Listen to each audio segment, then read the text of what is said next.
And so I think that's why we've seen sort of this mobilization of gender in elections happening at the same time as there's this underlying structural problem of an increasing disconnect between men and women, or women's opportunities and men's sense of status loss.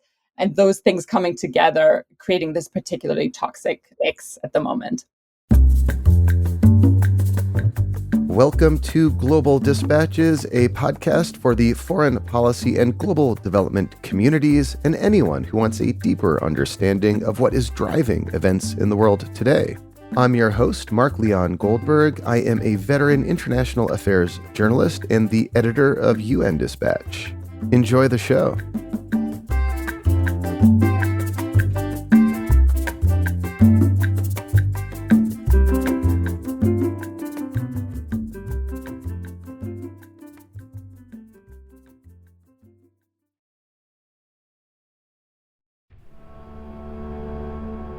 A furious backlash against gender equality, women's rights, and LGBTQ rights is sweeping the globe.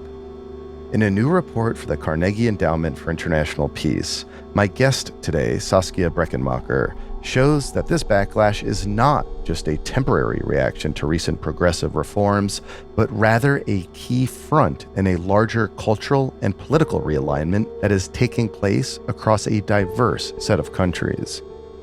Saskia Brechenmacher is a senior fellow in Carnegie's Democracy, Conflict, and Governance program, and in our conversation, she explains how this backlash is manifesting itself across regions and the multitude of forces that are driving this trend. I've posted a link to the report in the show notes, and I strongly encourage people to read it. It is truly groundbreaking in scope. I've followed this issue for many years, and she really does an amazing job of pulling together various threads and examples from different countries to present a really coherent narrative that we are in the midst of this major realignment against gender equality. And just a quick note before we start, I don't think you'll find such in-depth coverage of this issue in any other major international affairs or foreign policy podcasts, which is what I think makes Global Dispatches so unique. You might have heard a recent message from me describing some funding challenges that we face in 2025 and why I'm relying more and more on listener support to keep this show going. So to that end, please take a moment to support this show with your paid subscription. I've posted a couple links in the show notes of this episode. One is for a discounted subscription. One is for a subscription at full price. It'll take you to globaldispatches.org where you can make your payment. I really, really need your help, and I thank you all for your support.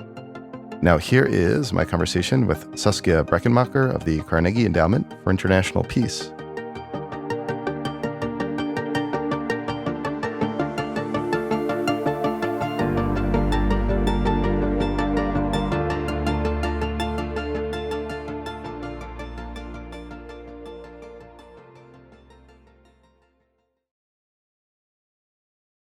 Saskia, just to kick off, can I have you take me on something of a global tour and have you explain some examples of how this global backlash on gender equality have manifested themselves in different countries and different regions?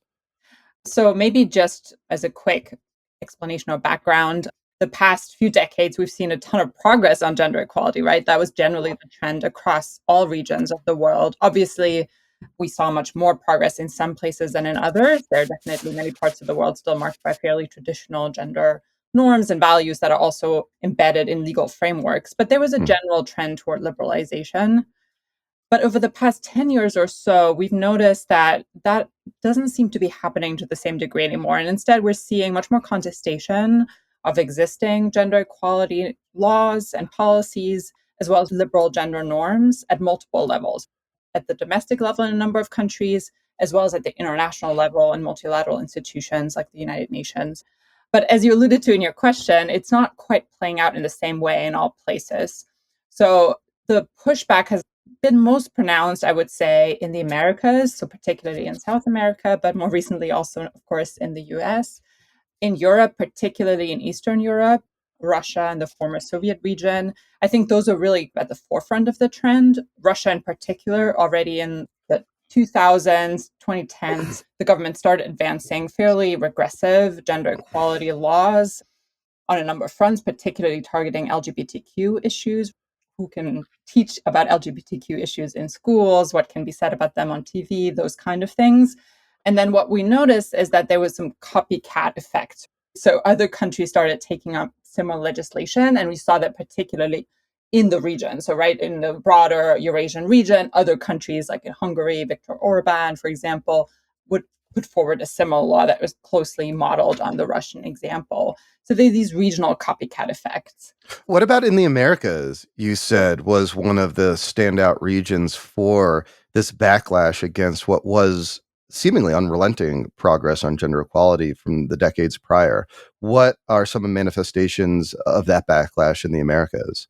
So the Americas is really interesting. So in Latin America, on the one hand, this is a region that's been marked by really strong feminist movements, right, and feminist mobilization. And so we've seen major legislative victories for women's movements, like legalization of abortion in Argentina recently, as a good example. Mexico right now has a female president, has really developed quota systems, for example. So in many ways, it's a very progressive region when we compare it to the United States, for example, on various gender issues. But there's also been longstanding opposition to these issues, particularly traditionally from Catholic constituencies.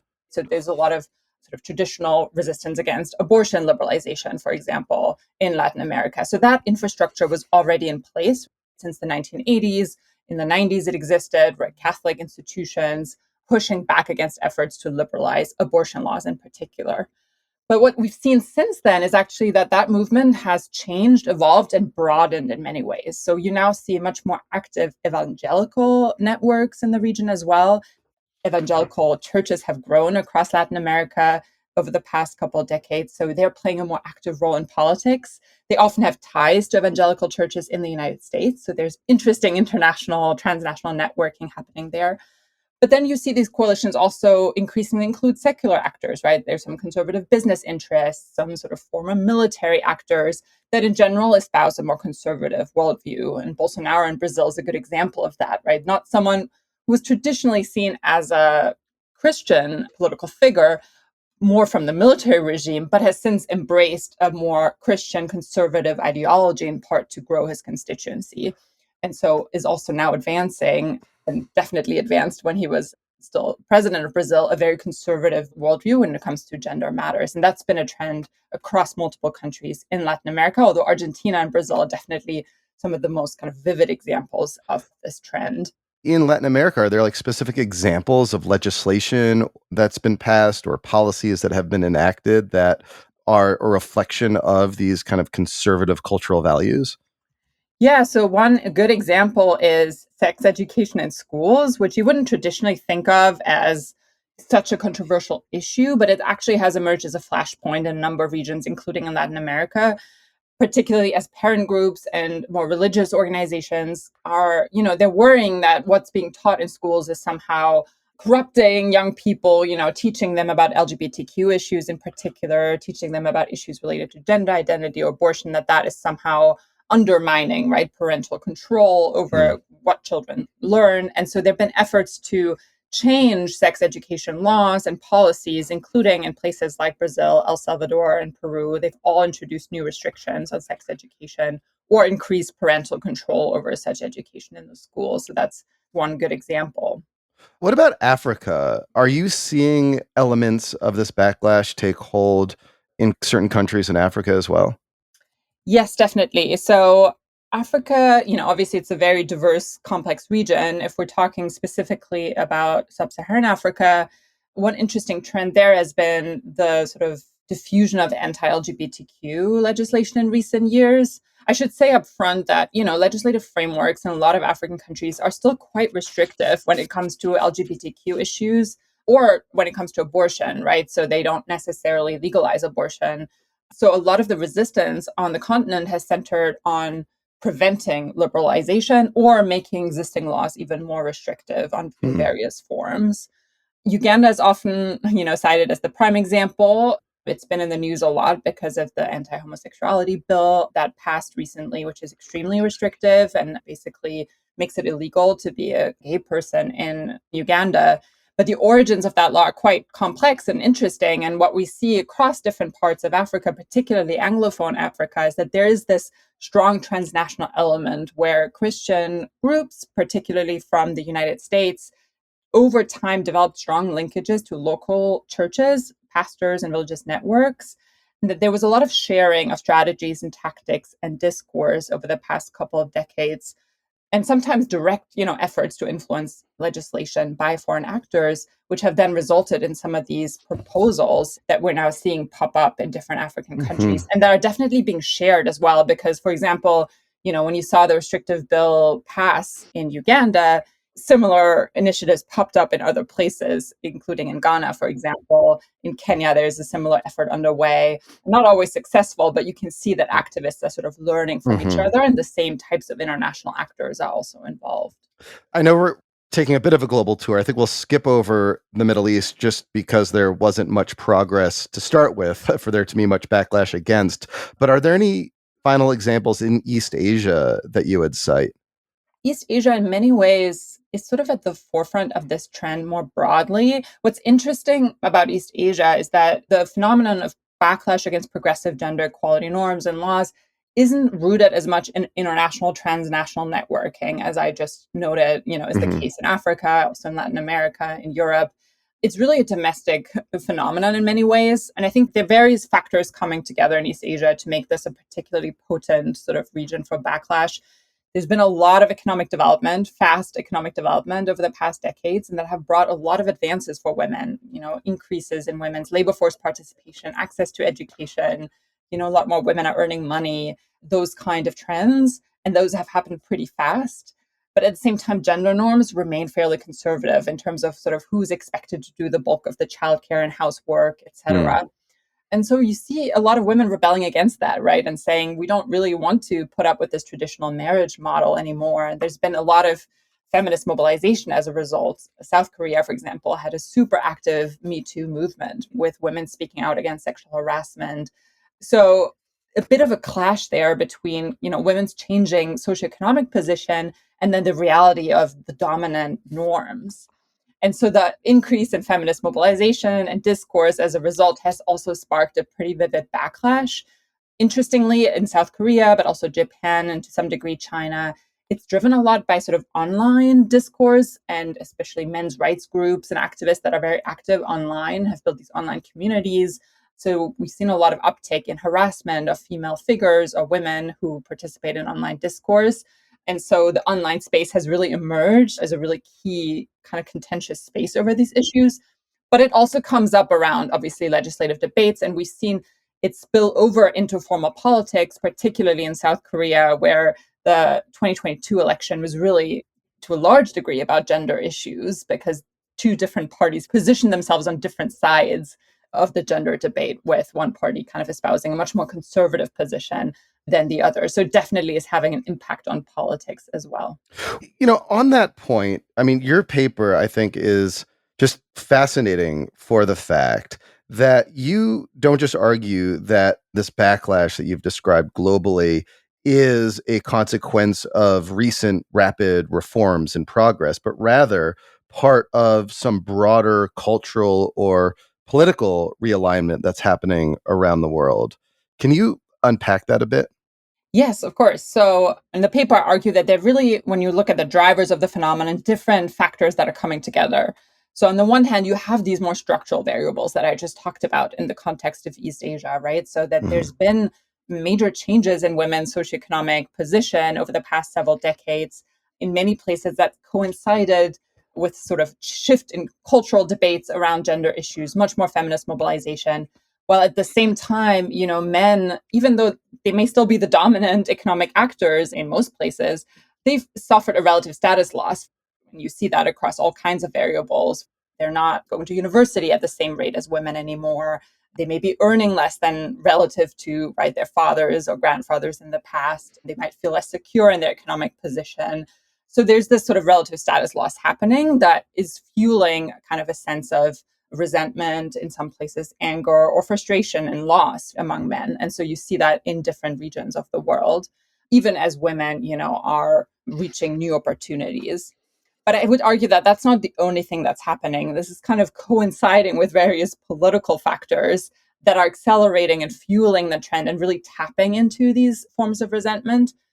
So on the one hand, we've seen the surge of conservative activism in many places. And, these are not, to a large degree, not totally new actors. These are kind of religious networks that have been around for decades, but have really reorganized over time, become more effective, become more transnationally linked over time and better funded, and are just more professional than in the past. And so you see, just like we've seen, progressive organizations, human rights organizations push for a lot of change over the past 3 decades, you increasingly see a similar sort of civil society infrastructure emerge on the far right that's driven by conservative and religious organizations that are pushing for alternative gender norms and are contesting sort of the dominant liberal consensus.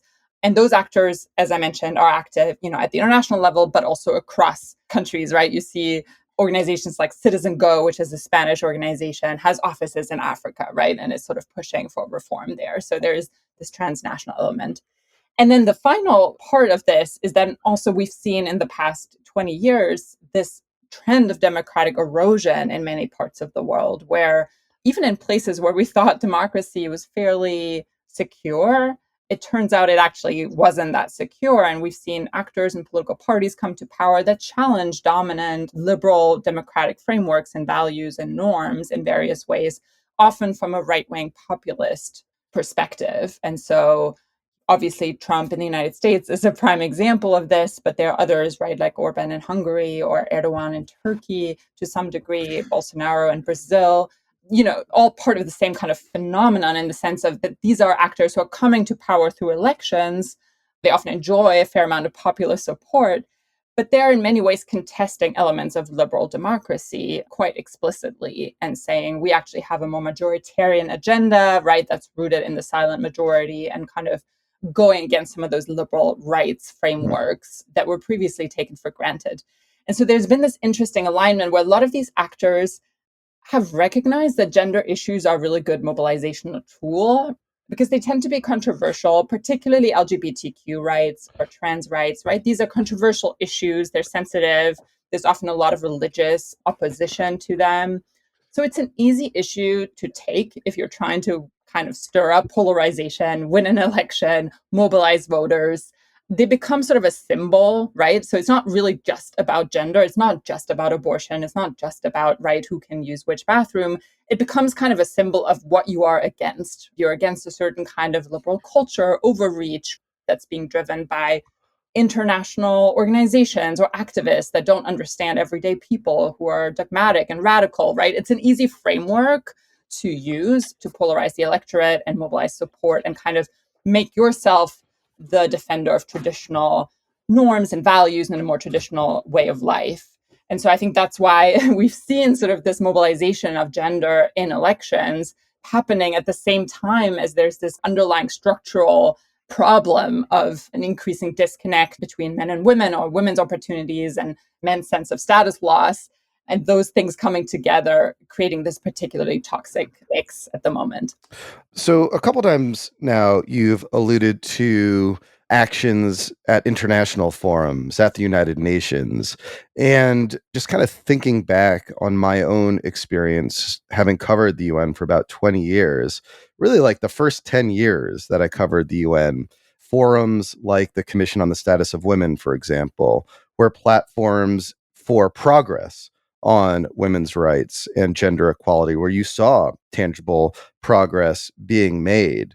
Now it seems there was a shift, as you alluded to, where, at least to me, these forums are now where advocates for gender equality and women's rights are playing defense more and more against supposedly this kind of network of transnational actors and more conservative states that are trying to halt or reverse progress on gender equality.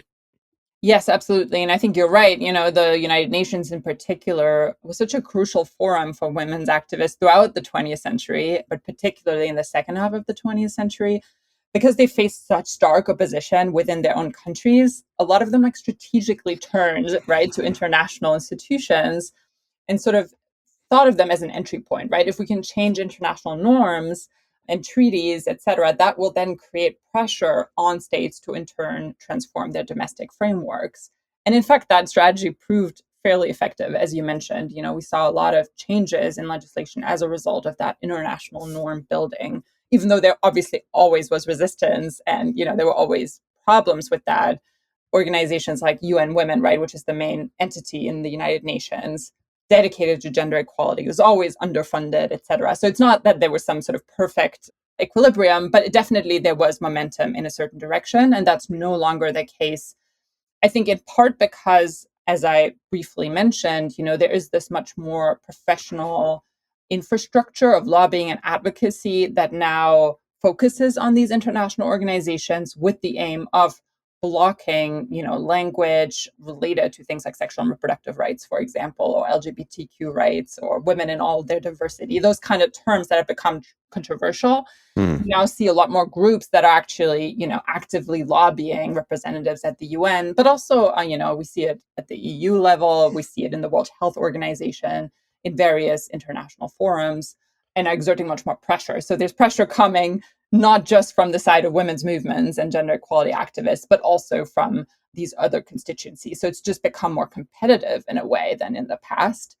Added to that is that you have states represented in these forums that are, quite actively espousing these more conservative norms and also are using them to build coalitions internationally. I think Russia in particular has done that quite effectively, positioning itself as the sort of defender of traditional values, not just within Russia, but transnationally. And so you see these interesting coalitions form where you see, for example, the Russian government espousing this kind of anti-colonial language to resist gender equality frameworks that are being presented as driven only by the West. And so Russia kind of presents itself as a defender of the rest of the world, right? The non-Western world. And this goes to a broader point that I didn't make earlier, that there's definitely a geopolitical element to this. Let's go into it because we are in a moment of geopolitical realignment with the United States retreating, China advancing, Russia being Russia, and middle powers also sort of exerting themselves in different and interesting ways. What are some of the geopolitical implications of this trend, or vice versa? How is this trend impacting geopolitics? Yeah, to me, that's a super interesting area. And I think one where we definitely even, need more writing and research. What's clear is, the sort of expansion of liberal gender norms, that it was really part and parcel of the expansion of this broader kind of liberal world order, particularly in the post-Cold War era, which was not just about free trade and not just about kind of expanding international institutions. It was very much also about these liberal international human rights frameworks, and gender equality was a huge part of that, with women's rights activists really taking advantage of the expansion of these human rights institutions and frameworks to a large degree. And of course, what we're in right now is really a sustained pushback against that sort of post-Cold War order. And it's coming from multiple sides, right? On the one hand, you have kind of non-Western authoritarian great powers like Russia and China that are contesting Western geopolitical dominance and saying, this is not working for us. And as part of that, rejecting kind of the liberal democratic ideology that, at least to some degree, comes with that political project. But it's not just those actors, right? At the same time, there's right-wing populist movements and leaders within the West that are also contesting it, as we're seeing now with the Trump administration, which it's also espousing a sort of anti-liberal international vision, although it's not always entirely clear what that vision is, right? It's definitely one that is against multilateral institutions, that is against sort of expansive human rights frameworks. And so those two things are coming together. And then, as you noted, there are a lot of countries that aren't sort of caught in the middle and are not particularly interested in sort of aligning themselves neatly with either side, but kind of want to maximize their self-interest. And so they don't particularly have an interest in leaning forward on gender issues that are controversial at the international level, but are preferring often to just stay quiet or stay out of it, or even align themselves with countries like Russia when it comes to voting on some of these issues, because they have fairly conservative domestic constituencies and organizations lobbying them in that direction. And also, to some degree, less dependent on the West than in the past. In the 1990s and early 2000s, a lot of those countries depended heavily on Western aid or were trying to get things from, Western partners, whether it was counterterrorism assistance or other things. And so, there was definitely an incentive to position yourself accordingly. And I think that incentive has weakened. And so as a result, we see this much more, I think, contested, multipolar landscape. And that's definitely shaping the debates over gender at the multilateral level.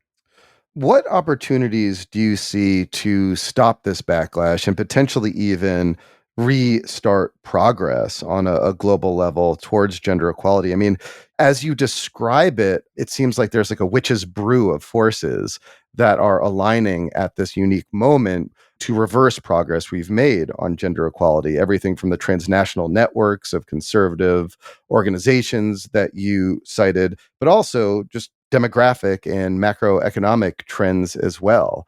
How can progress be regained in this context? I mean, I think the first point I make in the paper is that advocates and governments and other actors who are interested in kind of preserving existing gender equality laws or pushing them forward need to prepare for more contestation. I think you just have to be clear about the world we're in at the moment and realize that these issues have become repoliticized. Even if you thought in the past we've won this battle and it's no longer that controversial or that political, I think what we're learning now is no, it is controversial, it is political. There are multiple actors resisting this agenda, and not just resisting it, putting forward a quite well-messaged alternative agenda centered around family values, tradition, religion, etc. So it's not just a reactionary movement. It has an agenda that's being put forward. And so you need to engage with that agenda and you need to debate it and challenge it and, win those debates. So I think that is an attitude shift that's required on all sides to just prepare for this moment of contestation that we find ourselves in. Because I think there's been a little bit of a tendency in the past to assume that certain battles have been won, or to focus a lot on mobilizing people who already agree with you, right? Who are already part of your coalition. And the theory of change being, if those people are active, if those people are on the streets, then we can sort of make progress. And I don't know that that's necessarily still true. I think to advance gender equality, we actively have to grow the coalition of countries, of politicians, of people who believe that those norms and values are in their interest and who are committed to them. And so that might require a different set of strategies to grow that coalition. Saskia, well, I have to leave it there. Thank you. Thank you so much for your time. Thank you so much.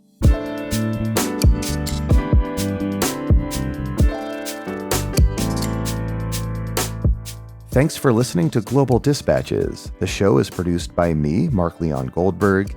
It is edited and mixed by Levi Sharp. If you are listening on Apple Podcasts, make sure to follow the show and enable automatic downloads to get new episodes as soon as they're released. On Spotify, tap the bell icon to get a notification when we publish new episodes. And of course, please visit globaldispatches.org to get on our free mailing list, get in touch with me, and access our full archive. Thank you.